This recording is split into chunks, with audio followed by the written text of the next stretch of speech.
Salve, salve, ouvintes e ouvintes do podcast do lado esquerdo do muro, Conexão Israel. Marcos Gorenstein falando para contar as notícias das últimas semanas. O João não pôde estar, quem está aqui com a gente é mais uma vez Nelson Burdi, também nosso colunista semanal na área de esportes. Fala aí, Nelson, tranquilo? Maravilha, maravilha. O João, ele tem saído pelas madrugadas na zona sul do Rio de Janeiro, procurando mercados abertos 24 horas, comparar os preços. Ele está fazendo um trabalho bem interessante durante as madrugadas, por isso que ele não está com a gente agora. É isso aí. Então, mais uma vez, não tem como dizer que não foi uma semana agitada na política israelense. Algumas crises, na verdade, foi uma semana de crise. A gente estava conversando isso quando a gente estava falando sobre a pauta. Uma semana de crises, crise na direita, crise na esquerda, crise no governo, crises. E a gente vai falar delas, começando pela nossa mais nova novela. Na verdade, já tem quase uma semana aí de novela, ou mais de uma semana, das novas eleições que vão acontecer no início de março. Até agora, há movimentações na direita e na esquerda sobre como os blocos, os partidos vão se apresentar para essas eleições. E uma grande notícia aí, principalmente no campo da direita, na verdade, assim, quando a gente fala do campo da direita, vamos falar em separado daqui a pouco a disputa dentro do Likud, né, cara, que é um tópico à parte, a gente vai deixar mais para frente. Mas nos outros partidos da direita, o que aconteceu de grande aí foi que o Naftali Bennett, que é o ministro da Defesa, e a Ayelet Shaked, né, que já foi ministra da Justiça até um ano atrás, eles resolveram novamente concorrer sozinhos nas próximas eleições. Vamos só fazer uma retrospectiva do que aconteceu com eles desde as primeiras eleições aí em setembro do ano passado. Em abril, desculpa, desse ano. Nas eleições de 9 de abril, eles saíram do partido A Casa Judaica e concorreram sozinhos num partido que eles montaram, a Nova Direita. E eles não conseguiram passar a cláusula de barreira. E aí eles ficaram fora do governo, né? E aí o que aconteceu, nas eleições que o Bibi, ninguém conseguiu montar o governo, foram chamadas novas eleições em setembro, e aí eles voltaram, a formar um bloco com os outros partidos da direita sionista religiosa, com o Abaita Yehudi, que era o partido que eles tinham saído, e com outro partido da direita. E aí eles se organizaram novamente e a Ayelet Shaked era a líder desse bloco aí da direita. E agora eles resolveram que eles vão sair novamente desse bloco da direita e vão concorrer sozinhos, só que agora num formato diferente. A Shaked ela não vai mais ser a líder do partido, o Bennett voltou a comandar a nova direita e eles fizeram um acordo que caso eles façam parte do próximo governo, os dois têm que ter um ministério e um ministério do mesmo nível de importância, tipo, ele tem que ser o ministro da Defesa e ela a ministra da Justiça. É o que é o sonho deles, Então, vai depender muito da força que eles vão ter aí caso o Bibi forme um governo, ou alguém forme um governo. Só que esse processo aí para chegar nesse acordo deles, mostrou que a relação dos dois, desde que eles saíram, tomaram as decisões, a boa relação deles já não é tão boa assim, há um estremecimento por quem vai ser o líder do partido o tempo todo, Porque o que aconteceu? O Bennett, ele decidiu que ia sair sozinho. A Ayelet Shaked ainda queria conversar dentro do bloco e tentar formar um bloco da direita, e o Bennett queria sair sozinho, e ele lançou a candidatura dela, e depois ela acabou cedendo e foi e resolveu, falou que ia concorrer junto com o Bennett, e aí eles fizeram esse acordo sobre o ministério do mesmo nível.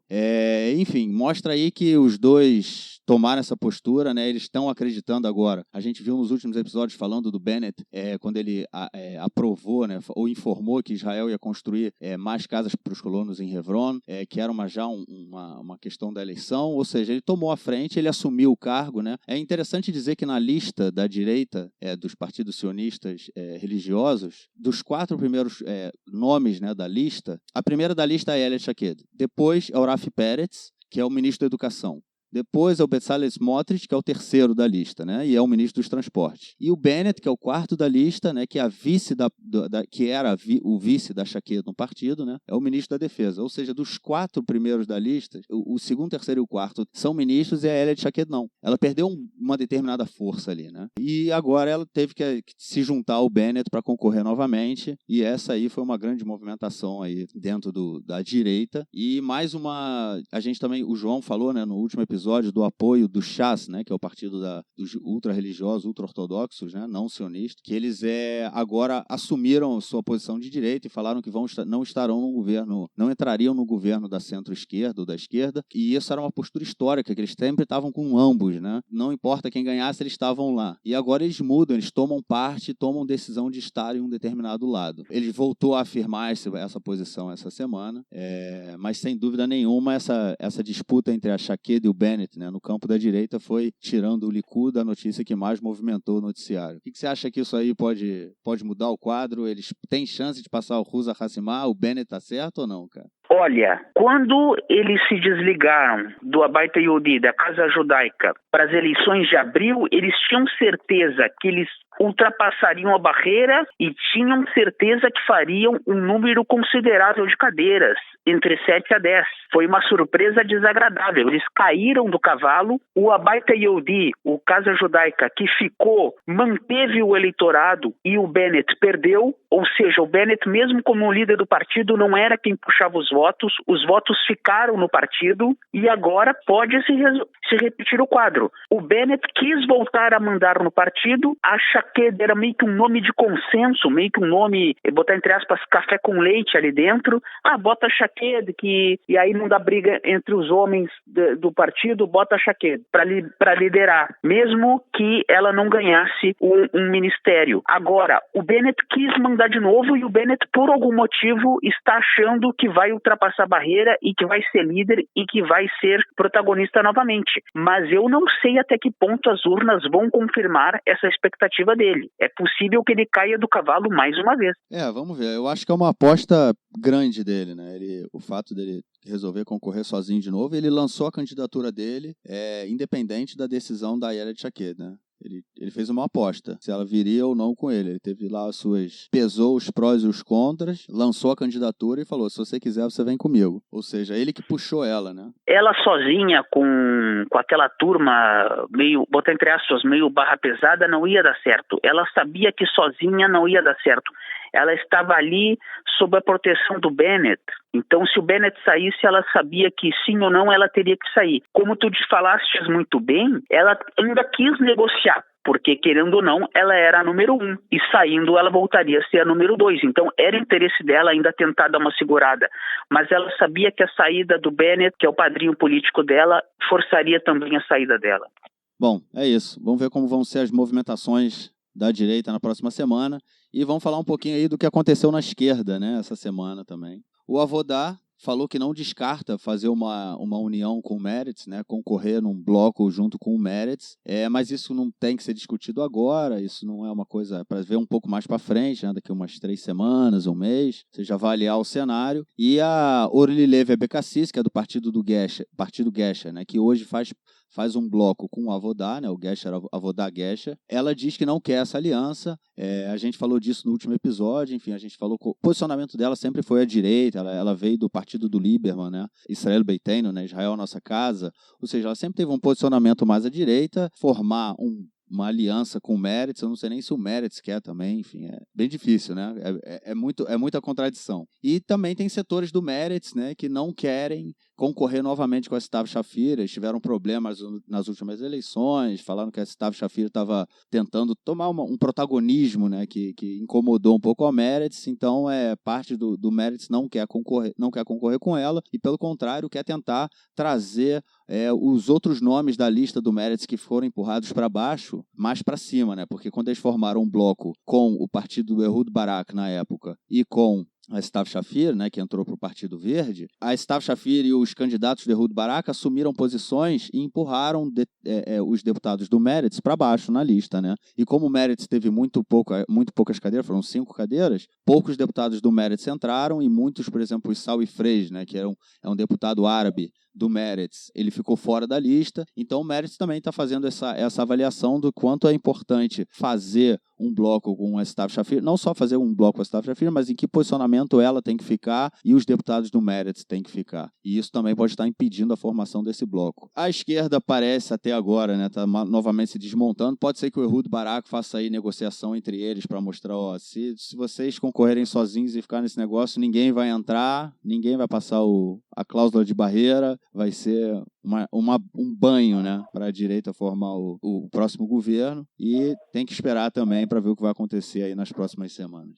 Algumas coisas, tudo que falaste foi um apanhado geral, está tudo aí dentro. Mas apenas alguns detalhes. Quando a gente fala que a Orly Abekassis, filha do histórico Davi Levy, histórico político israelense Davi Levy, quando a Orly Abekassis tem um histórico de direita e não de esquerda, a gente tem que fazer uma explicação que esse histórico de direita e não de esquerda é na questão da relação de tratado de paz com os palestinos. Porque na parte de política social, ela tem uma preocupação social, que seria parecida com os pensamentos do Partido Trabalhista e também do Meretz. Mas na questão de acordos de paz, realmente ela ficaria no campo da direita política israelense.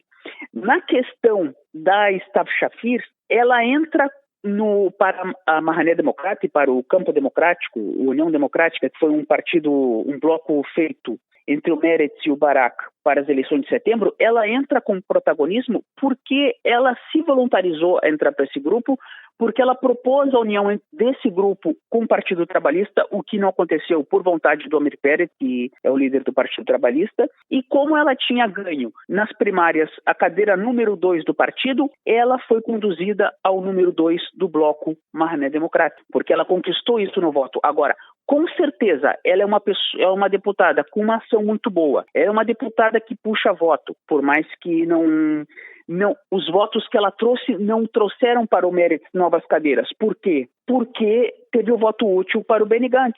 E o que pode ameaçar ou o Partido Trabalhista ou o Meretz, Mahané Democrático, exatamente o voto útil para o Benny Gantz. Se eles se juntarem, com certeza eles entram. Mas no que eles se juntam, eles não vão fazer muitas cadeiras a mais que eles fariam separados. Aí muita gente boa vai ficar fora da lista. Por quê? Por causa do voto útil no Benny Gantz. Infelizmente, essa é a verdade.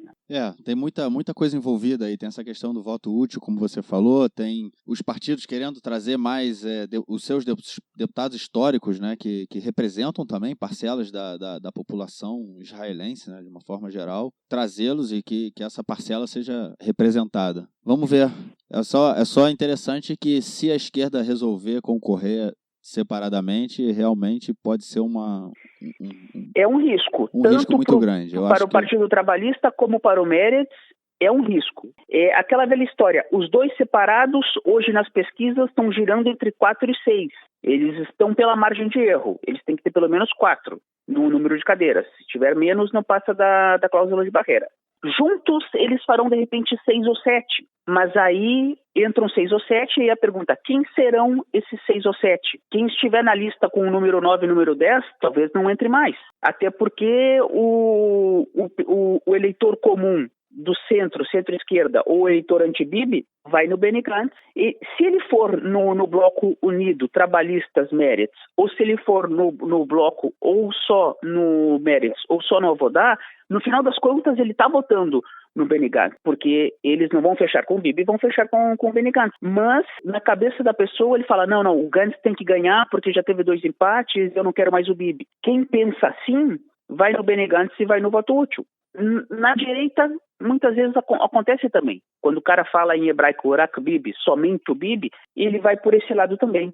Só que aí tem outro ponto, já sem querer antecipar, que seria uma disputa interna dentro do Likud. Isso é um próximo ponto para daqui a pouco. Bom, já que você deu a deixa aí, né? Vamos continuar e vamos falar então em separado, né? Primeiro a gente falou da direita, falou da esquerda, agora a gente volta a falar da direita na última semana, no caso em separado do Likud. Pau comendo, Bibi e Guidon Saar, campanha próxima quinta-feira, daqui a menos de uma semana. Bibi e Guidon Saar vão enfrentar as urnas para decidir quem vai ser o líder do partido para as próximas eleições, para as eleições de março. E aí a campanha começou de forma pesada, né? O Guidon Saar. Eu só espero realmente que as próximas eleições gerais, né, não sejam como está sendo a campanha do Likud, a eleição do Likud, mas vamos ver. Bom, na segunda-feira o Guidon Saar fez um evento da sua campanha na cidade de Oreúda, contou com a presença de somente 5 parlamentares do Likud, que são os parlamentares que estão apoiando ele. Havia cerca de 1.000 pessoas, 1.000 militantes do Likud no evento, e toda a campanha do Saar até agora, pelo menos nesse evento e nessa semana, ela foi ela foi discutida em cima da... Não se falou da questão jurídica contra o Netanyahu, né? O argumento utilizado pela campanha dele, para que vote nele, né, e não no Bibi, é que o Bibi é incapaz de formar um governo, que ele teve 2 oportunidades aí, em abril e em setembro, não conseguiu, a gente está indo para terceiras eleições, e por isso as pessoas deveriam votar no Guidon Saar, dar ao Guidon Saar a chance, ele fala inclusive que ele monta o governo com facilidade, e que votar no Bibi é dar o governo para centro-esquerda, né, para que o Likud não esteja no próximo governo. Essa é a campanha dele no momento, não tá falando da questão jurídica do Bibi está sendo indiciado e julgado em breve, e enfim, essa é a postura deles. E a bomba, né, dessa semana também foi que milhares de membros do Likud, né, que apoiam Guidon Saar, foram excluídos da lista de votantes nas primárias, né, que serão na próxima quinta-feira. Isso foi divulgado pela direção da campanha do Guidon Saar e estourou nas notícias aí, inclusive 2 parlamentares que apoiam o Saar, né? Inclusive 2 parlamentares, né, do Likud, que são a Sharren Eskel e a Michal Shir, elas tiveram seus nomes retirados da lista, né? E agora o prazo para se apelar da decisão é até um dia antes das primárias, né? Ou seja, não vai ter tempo de julgar, né, de resolver o que vai acontecer. Bom, e a maioria das pessoas que foram retiradas da lista fazem parte de um movimento chamado Likudnikim Ahadashim, vamos dizer assim, os novos militantes do Likud, e agora estão impedidos de votar nas próximas eleições. E aí o lado do Bibi na campanha, né, disse que todo esse movimento, né, de retirada dessas pessoas da lista foi feito de acordo com as regras do partido, inclusive em contato direto, né, com o departamento jurídico, e parte das pessoas foram excluídas por falta de pagamento, tiveram o nome retirado, e também houve vazamentos aí de discussões dentro do Likud, mostrando que houve uma peneira ideológica, né? Muitas vezes baseando, inclusive, em posts no Facebook, né? O cara dava like num post do Guidon Saar, o cara escreveu uma coisa contra o Likud em algum momento, dando apoio a outro partido, foram retirados da lista por uma questão ideológica, né? Está sendo discutido isso, vamos ver o que o Beit Din, né? O tribunal do Likud vai decidir sobre a questão e como isso aí vai influenciar nas primárias da próxima quinta-feira, né? E também o que foi decidido essa semana, na quarta-feira, a central do Likud, né, decidiu que as primárias não vão ser novamente só para a direção do partido, ela também vai ser feita para a formação da eleição da lista do partido, né? Eles vão discutir a ordem dos deputados na lista do partido. E, obviamente, isso é importante também tanto para o Bibi quanto para o Guidon Saar. Uma coisa interessante é que é o seguinte, o Bibi teve uma dificuldade muito grande para formar não conseguiu montar os governos, né? E o Kahol Lavan no tempo todo, ele ficou pressionando para o Likud trocar, né, a liderança. Inclusive, falaram que o Kahol Lavan não tinha esse direito, que o Likud decide quem é a sua liderança, não o Kahol Lavan, que tem toda a razão. E o que acontece é que houve um movimento, ou se falou, né, boatos, né, a gente inclusive comentou disso em outros podcasts, sobre uma movimentação dentro do Likud para tirar o Bibi e deixar uma outra pessoa assumir o cargo, né? Se a diferença entre o Bibi e o Saar, né, for muito grande, o Bibi ganha força nas próximas eleições nesse sentido, né? Perde força o movimento para tirá-lo do cargo. Agora, se a diferença for pouca entre o Bibi e o Saar, aí as coisas podem mudar aí nas próximas eleições, caso o Bibi tenha a chance de montar o governo e ele falhe, né, ao receber essa chance. Então, as primárias do Likud aí são importantes, estão parecendo aí estar bem sujas, né, nessa questão aí de retira e não retira nome de eleitor do partido, né, da lista de votantes. E quinta-feira, no próximo episódio, a gente já vem aí com o resultado. Diz aí, Nelson. Primeiramente, tu citaste dos novos membros do Likudnikim Ahadashim, os licudeiros novos licudeiros, digamos assim, ou licudenses. Em 2011, houve uma série de manifestações sociais pelo país, manifestação das barracas em Tel Aviv, manifestações, passeatas, comícios, milhões de pessoas nas ruas, né? De 8 milhões de pessoas, quase 4 estavam nas ruas naquelas manifestações. Um grupo de jovens se reuniu em bares em Tel Aviv e começou a discutir a política israelense e pensou fundar um novo partido. Só que aí eles chegaram à conclusão que o mais fácil era entrar para o partido que tivesse mais votos em bloco, porque daí eles poderiam fazer influências mais diretas e mais rápidas. E esse grupo de pessoas, por volta de 12 mil pessoas, entraram no Likud e conseguiram colocar nomes dentro da lista do Likud e conseguiram influenciar. Tem hoje deputados que são oriundos dessa lista. O que aconteceu? O bloco mais ligado ao Bibi disse o seguinte: esse pessoal é um pessoal da esquerda que está infiltrado no Likud, vamos cortar as inscrições desses caras, vamos cortar as asinhas desses caras. Então, de 12 mil, baixaram para 2.500. E agora, quando tem essa prévia e esse pessoal todo, boa parte dele está apoiando o Gideon Saar, e se cancela boa parte desse direito de votar desses membros do Likud, o que vai contra o estatuto do partido, é uma medida autoritária da direção do partido, eles realmente mostram que pode ter uma mudança dentro do Likud.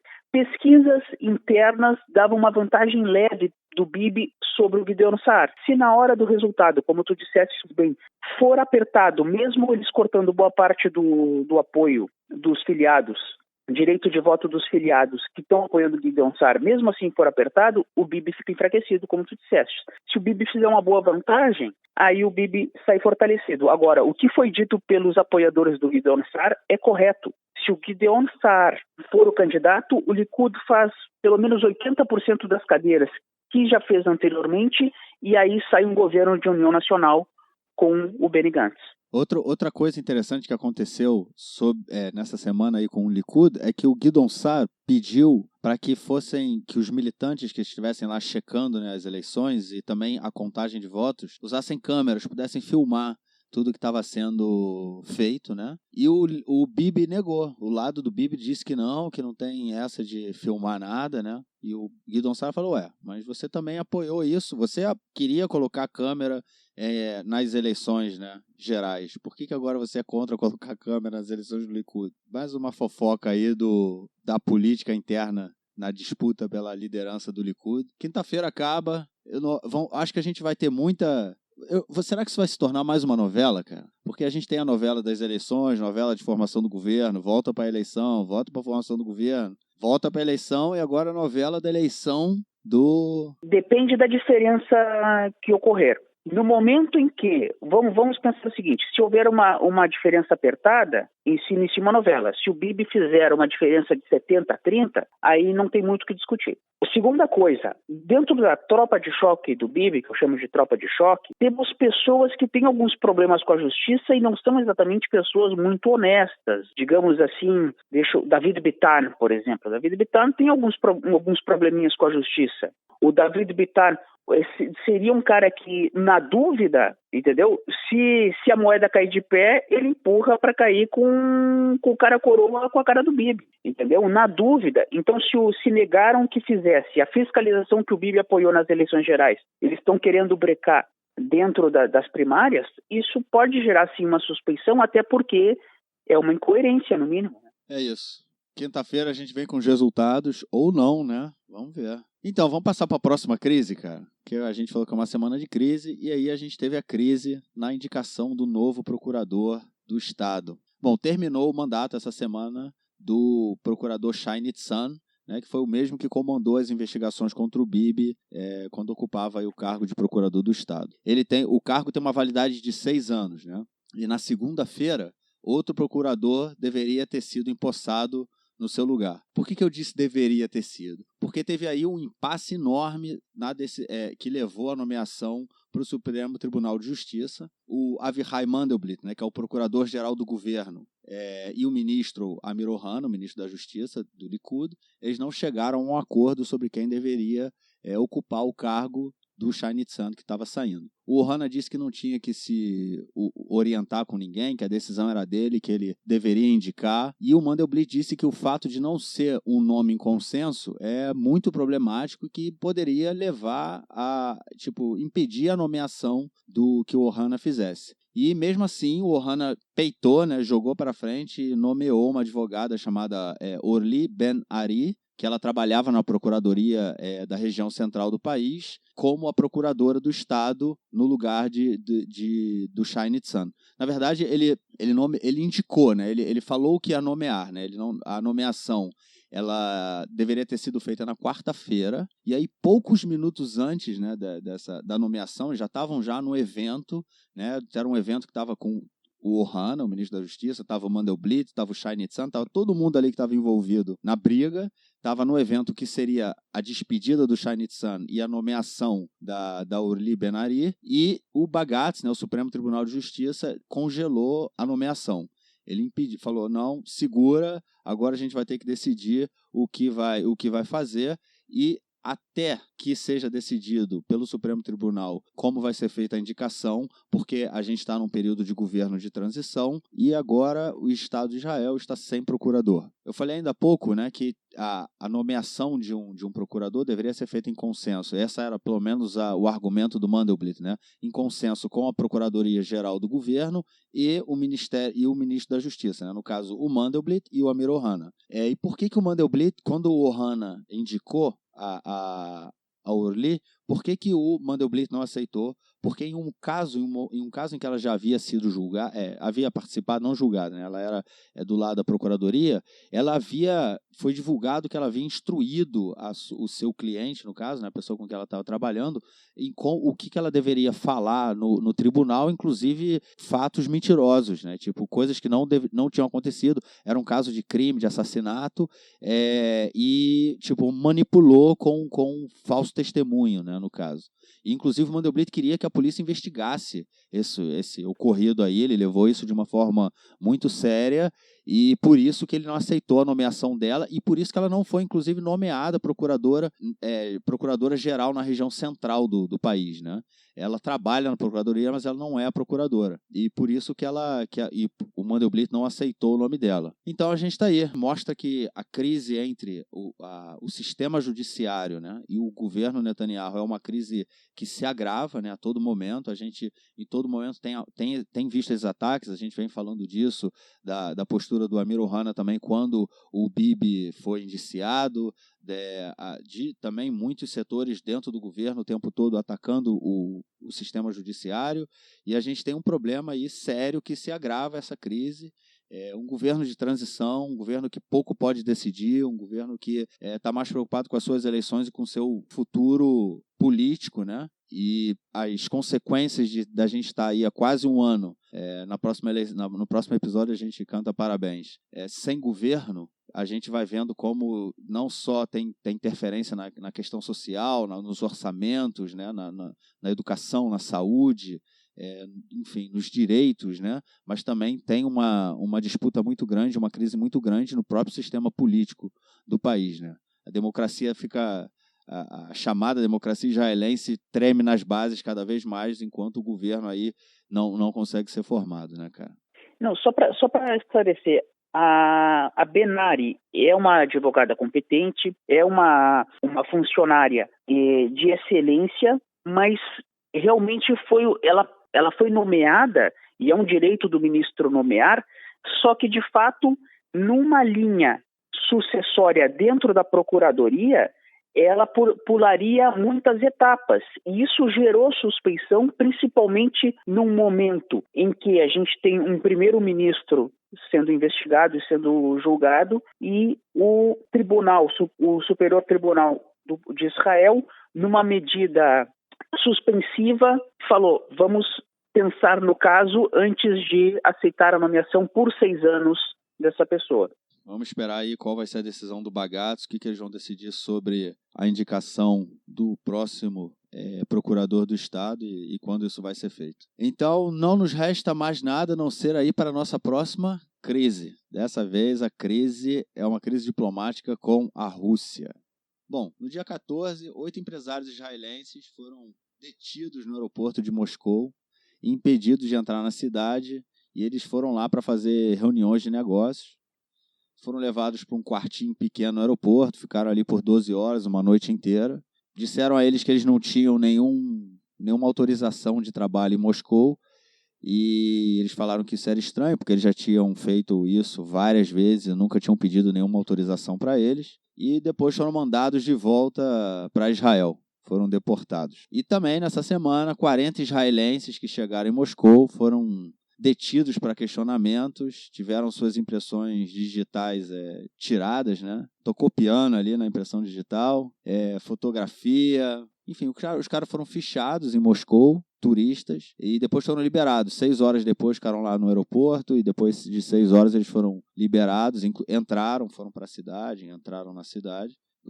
Foi um avião inteiro, um voo inteiro da El Al que chegou em Moscou, né, com esses 40 israelenses, todos eles foram parados. E o governo russo alega que cerca de 5.700 cidadãos russos foram deportados de Israel esse ano, né? Não conseguiram entrar aqui em Israel, apesar de terem apresentado os documentos necessários, dinheiro, enfim, mas foram devolvidos à Rússia. E nessa terça-feira chegou uma comissão diplomática da Rússia aqui em Israel para decidir, né, para debater aí as relações entre os dois países, essa crise não é boa para ninguém. Foram debater não só o caso dessas deportações, mas também o caso da Naamah Issachar, que toda essa história aí tem um pano de fundo, o caso da Naamah, que é uma jovem israelense, que ela foi presa na Rússia. A gente falou disso nos episódios iniciais. Ela foi presa na Rússia depois que ela estava vindo para Israel da Índia, fez escala na Rússia, e a polícia diz ter encontrado na mochila dela, que ela tinha despachado 8 gramas de haxixe. Ela foi presa, ela foi condenada a 7 anos e meio de prisão, e na quarta-feira, né, junto com essa crise toda... Tem um detalhe, apenas um detalhe, meu caro Gorenstein. Ela estava em trânsito, e aí tem uma questão se ela está em trânsito, se carimbaram ou não o passaporte dela, se ela estava em área internacional ou se ela havia entrado legalmente na Rússia. A questão jurídica aí está pendurada, mas tu pode continuar porque o que tu disseste é correto, apenas quis acrescentar isso. Não, sim, é um ponto importante.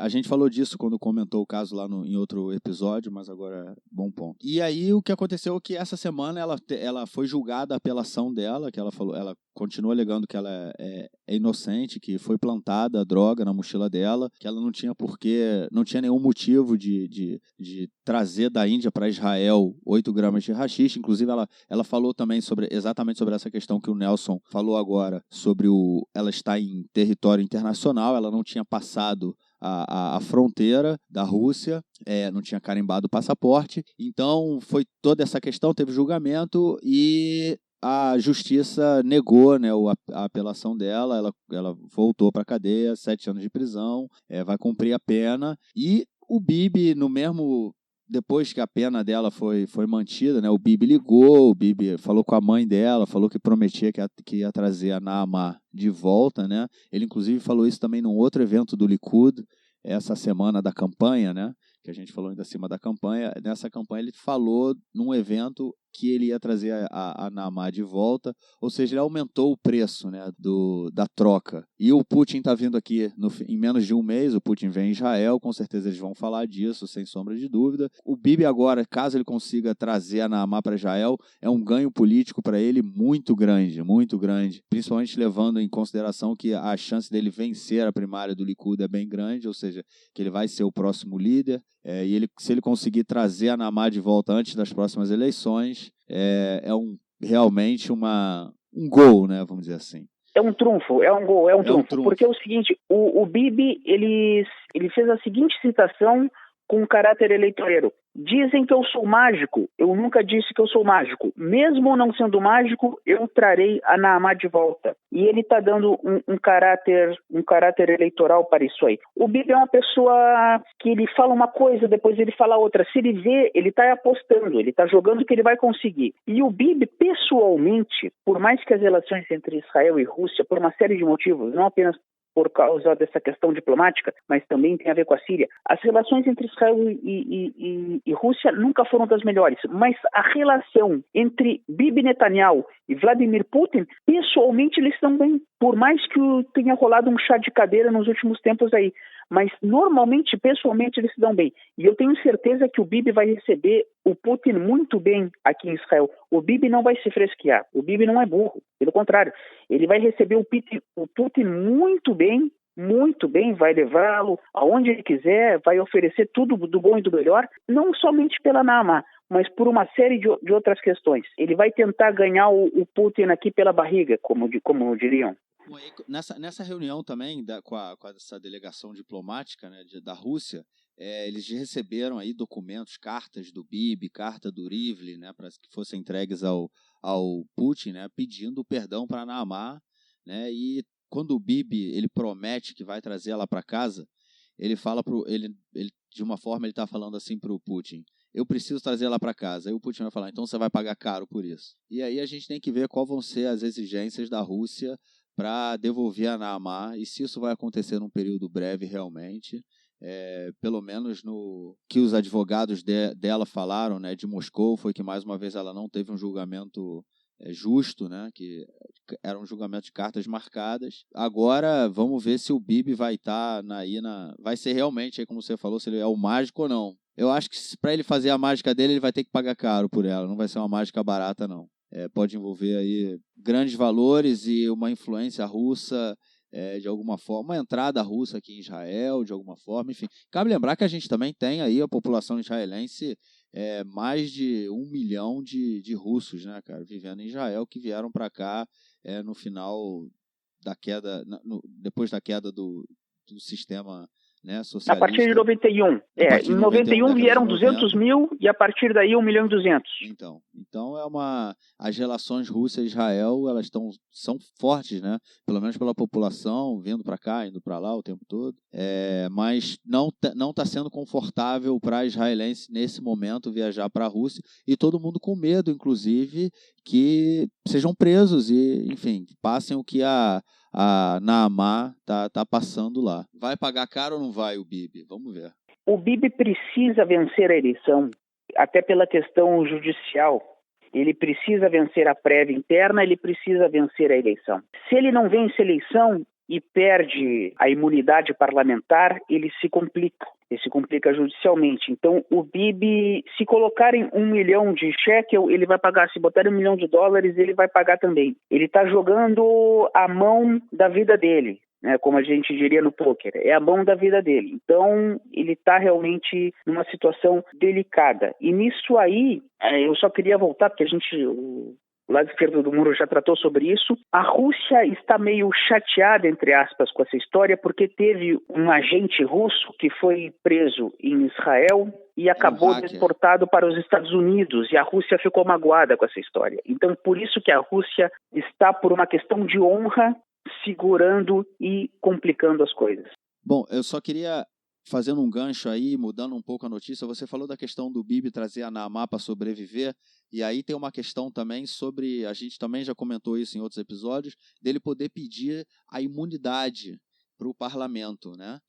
Isso tem que passar por uma comissão, e essa semana teve uma disputa enorme entre o Kahol Lavan, né, o azul e branco, e o Likud, para ver quando a comissão seria formada. O Bibi, na verdade, tem até... E aí foi decidido que quem vai decidir quem vai resolver pela formação dessa comissão é o presidente do Knesset, né, que é o Yuli Edelstein, que é do Likud. Se ele decidir que a comissão deve ser formada, a comissão vai ser formada. E o Bibi tem até quinta-feira da semana que vem para decidir se ele vai pedir a imunidade ou não a essa comissão, né, a uma comissão quando ela seja formada. Ou seja, se ele pede, né, ele acaba assumindo que ele tem culpa no cartório, né? Se ele pede imunidade. E se ele não pede imunidade, ele corre o risco aí de ir para a cadeia, cair, né, e não poder participar, e ter que sair como primeiro-ministro, ter a sua vida política interrompida, pelo menos momentaneamente. Só para fazer um gancho aí sobre essa questão de sobrevivência, me veio à cabeça essa outra informação que teve aí essa semana. Exatamente. Não, mas é exatamente isso que tu falaste. A gente tem mais alguma crise para colocar, meu caro Goldstein? Cara, eu acho que a gente acabou de crise, né? Também chega de crise, cara. Cansamos, né, cara? Não, maravilha. Dor de cabeça, cara. Eu quero só fazer um comentário aqui interessante. Quando a pessoa vem morar em Israel e aí entra em contato com amigos que não moram em Israel, as pessoas perguntam, como vai ser comemorado o Natal aí em Israel? Aí falam, olha, o Ano Novo aqui em Israel, olha, as pessoas podem fazer festas nas suas casas, as pessoas podem procurar locais onde tem celebrações, mas não é feriado, é dia útil. No dia 24 à noite a pessoa pode fazer a ceia, mas no dia 25 tudo está aberto, tudo normal. Dia 31 faz a festa, faz a celebração. Dia 1º, tudo aberto, tudo normal. As escolas funcionam, tudo abre. Tá tudo normal. Por que eu estou falando isso? Porque no dia 24 de dezembro e no dia 25 de dezembro tem rodada normal do Campeonato Israelense. No mundo inteiro há uma parada, há uma semana e meia de férias, mas aqui em Israel, 24 e 25, rodada normal do Campeonato Israelense. Em plena noite de Natal, por exemplo, nós temos aqui em Haifa, onde eu moro, o clássico Maccabi Haifa contra o Hapoel Haifa no estádio Sami Ofer, que é o maior e mais moderno do país. O jogo está marcado para 10h15 da noite. 10h15 da noite, ou seja, o jogo vai terminar quando for começar a Missa do Galo. Quando for tocar o sino da Missa do Galo, vai estar terminando o jogo entre Maccabi Haifa e Hapoel Haifa na terça-feira à noite. Nessa mesma noite, na noite de Natal, 9h30 da noite, temos Hapoel Hedera contra Hapoel Beersheva e temos também Kfar Saba contra Kriyat Shmona. No dia 25, temos Ness Tziona contra Natânia, Hapoel Tel Aviv contra Ashdod e Beitar Jerusalém contra Hapoel Ranana. 24 e 25, em pleno Natal, rodada do Campeonato Israelense. Futebol no Natal. Mas será que tem também os times árabes, vamos supor, de Nazaré, que tem uma população cristã muito grande, eles talvez não joguem nesses dias? Eu não sei, Olha, Liga... pois essa é uma boa pergunta, porque tem jogadores árabes cristãos nos times, eles têm o direito de pedir a dispensa. Nós temos o Ahi Natzeret, que está na segunda divisão, e a segunda divisão não tem jogos nem terça nem quarta, a segunda divisão tem jogos sexta e sábado, então não vai interferir. E o Bnei Sachnin também está na segunda divisão. A maioria dos jogadores são muçulmanos, alguns são judeus e pouquíssimos são cristãos. Também está na segunda divisão, então pega sexta e sábado. Beleza. Tá aí, futebol. Fantástica Liga Israelense. Você acompanha, né, Nelson? Acompanha, não. Acompanho pelo site, pela televisão, hoje até pelo Facebook, pelo celular. Hoje, e sempre que dá, dou uma chegada ao estádio também. Tem tempo. Eu ia nos jogos do Hapoel Katamu lá em Jerusalém, mas tem tempo que eu não vou. Voltar aí. Tem que ligar pro Kiki. O Kiki que vai toda sexta-feira. Vai ser. É isso, Nelsinho. Ficamos por aqui, cara. Um abraço aí. Hag Sameach, Feliz Hanukkah. Comer a sufganiá, o sonho de Hanukkah também, muito importante. E até a próxima semana. É isso. Essa semana é bem lembrado que no domingo a gente começa a festa de Hanukkah. Então, Hag Sameach para todo mundo. Boas festas aí para todos os ouvintes. Brigadão pela participação aí, Nelsinho. E a gente se fala. Valeu. Grande abraço. Abração. Valeu. Tchau, tchau.